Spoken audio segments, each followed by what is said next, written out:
All right, everyone. We're back. We're talking about the thoracic spine, or the middle back spine today, and its relation to shoulder pain, shoulder function.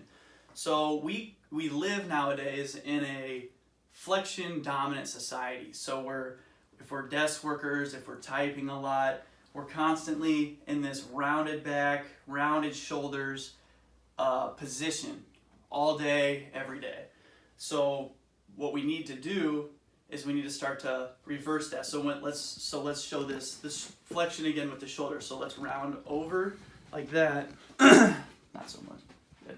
And then now let's try to lift the arms all the way up.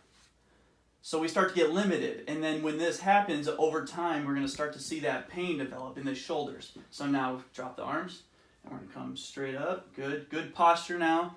And now let's do it again. And we have more room in here. Good. We have more room in here for the shoulder to move. There's not a lot of, tying down. The shoulder joint can do what it needs to do, move around. So that's first thing. Number one is we need to fix our posture. So think about a string from the ceiling coming down to your head, and it's pulling you straight up. And that's exactly how we want to sit all day. It might feel weird, it might be weird at first, but that's gonna save you a lot of issues as time goes on. Another thing, another exercise that we can do is we can come over, so we can sit right here actually. If you're at a desk, if you don't have a foam roller, we'll show that. So we're gonna go arms behind our head, and then we're gonna just extend backwards as far as we can. Good, just like that. We'll come back, and again, we're just counteracting that flexion that's going on all day long, and we're opening up some of this stuff in the back. Good. Another thing is we can go to a foam roller. If you have a foam roller, come here, you lay on that. Basically the same thing we're doing as sitting, but we can get a little bit extra here. So hands behind head, good, and then we're just going to extend back. We don't want to extend too much with the low back here. Good, perfect. One thing to note here, you can relax there, is if you aren't getting good thoracic extension, this extension going backwards, you're most often going to get it from somewhere, and most commonly you're going to get it from the low back instead.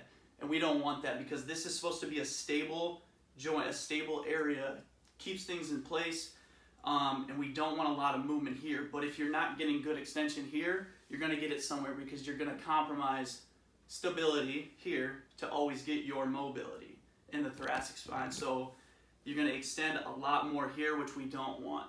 Another thing with foam rolling is don't roll out your low back, because it's already in this curved position here, and we're just going to shove it more into extension if we go and foam roll that low back. So that's what we got for you for the thoracic spine, and it's rolling the shoulder. Check back next week. We're going to be talking about some things to avoid, exercises to avoid if you are having shoulder pain. Thanks for watching. Hit that like and subscribe, and we'll see you next week.